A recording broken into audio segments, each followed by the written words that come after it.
Le déménagement de la médecine interne de l'hôpital Bois-Guillaume à l'hôpital Charles-Nicolle va permettre de rapprocher des disciplines complémentaires, urgences, UHCD, gériatrie et médecine interne, et d'optimiser ainsi le parcours de soins du patient. Donc le rapprochement de l'unité où je travaille sur le site de Charles-Nicolle va nous permettre d'être à proximité des urgences. En unité de post-urgence, on prend plus de 95% de nos malades directement aux urgences. Donc le fait d'être sur place va nous permettre de prendre les malades plus rapidement et puis de donner des contacts directs avec les collègues urgentistes. Ça va permettre aussi d'améliorer la prise en charge de nos malades parce qu'on a des malades qui dépendent de plusieurs disciplines, des malades polypathologiques un peu transversaux, et va nous permettre d'avoir les avis des différents collègues spécialistes beaucoup plus rapidement et plus facilement que sur le site de Bois-Guillaume. Ça nous permet aussi d'optimiser les moyens parce qu'on n'aura plus besoin d'ambulances pour transporter les malades, donc de raccourcir les durées d'hospitalisation. Puis le fait d'avoir intégré aussi des nouveaux locaux nous permet d'offrir un meilleur confort de travail pour les équipes et aussi un meilleur confort pour les malades hospitalisés avec une meilleure humanisation de l'hôpital. Après le déménagement de l'unité de médecine interne en septembre 2015, c'est au tour de l'angiologie en novembre. Le déménagement s'organise très bien. Donc on s'est basé sur le tri sélectif comme à la maison, c'est-à-dire qu'on a répertorié 3 styles de chambres.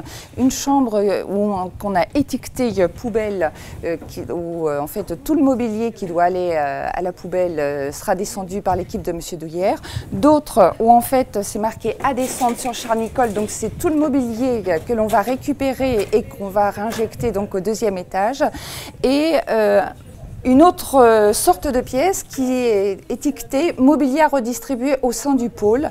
On a listé en fait tout le matériel qui sera à redispatcher et on va le redéployer donc au sein du pôle. Et s'il n'y a pas de volontaires, disons de personnes qui le souhaitent récupérer le mobilier, eh bien ce sera redistribué au sein de l'institution. Donc voilà, donc pour l'instant tout se passe bien. Alors pour la prise en charge des patients, nous sommes le jour de la fermeture de l'angiologie, il nous reste 8 patients. À partir du milieu de la semaine, nous avons commencé à faire des fermetures de lits, donc à ne plus prendre de patients venant des urgences. Et donc aujourd'hui, il nous en reste 8 que l'on va redistribuer en fait au sein de la médecine interne, au sein du pôle. Les SSR également ont joué le jeu parce qu'ils savaient que nous fermions, donc ont anticipé et ont pris les patients qui étaient en attente de demande de SSR. Donc normalement ce soir, nous n'avons plus de patients en angiologie. Un déménagement bien organisé entre les services de soins, la pharmacie et les magasins. Je file mon palette pour pas que ça tombe dans le camion, et puis moi tout est protégé.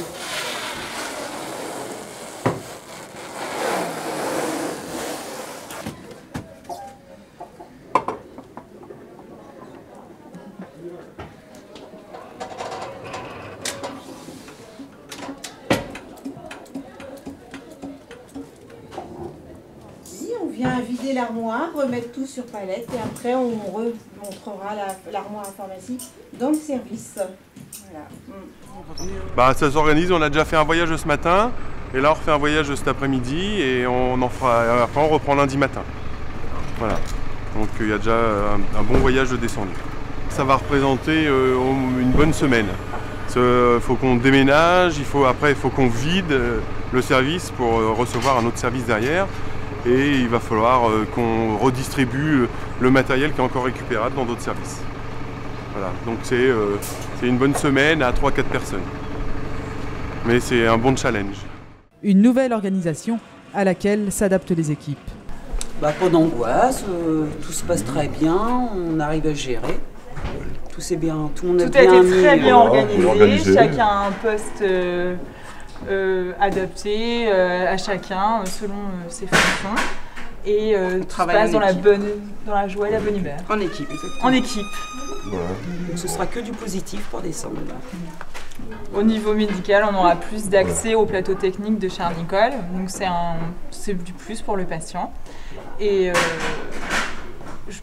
voilà, je pense que c'est déjà le gros point positif de descendre à Charles-Nicolle. Et le point négatif? Et le point négatif, ça reste le stationnement sur Charles-Nicolle. Après, il existe une solution éventuellement quand on est d'après-midi, c'est de venir un peu plus tôt Comme ça, on est sûr d'avoir une place pour se garer et puis de déjeuner à la cafétéria ou dans le service, tous ensemble pour l'équipe d'après-midi. Et on commence tous ensemble après.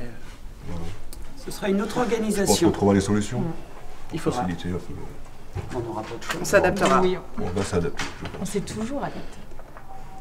Nouveaux locaux, mais aussi une nouvelle appellation. L'unité de médecine interne devient l'unité de médecine interne vasculaire et thrombose. Située dorénavant au pavillon DV1, ces déménagements ont pour objectif de centraliser les activités de court séjour à l'hôpital Charles-Nicolle et faire de l'hôpital Bois-Guillaume une référence hospitalo-universitaire en SSR.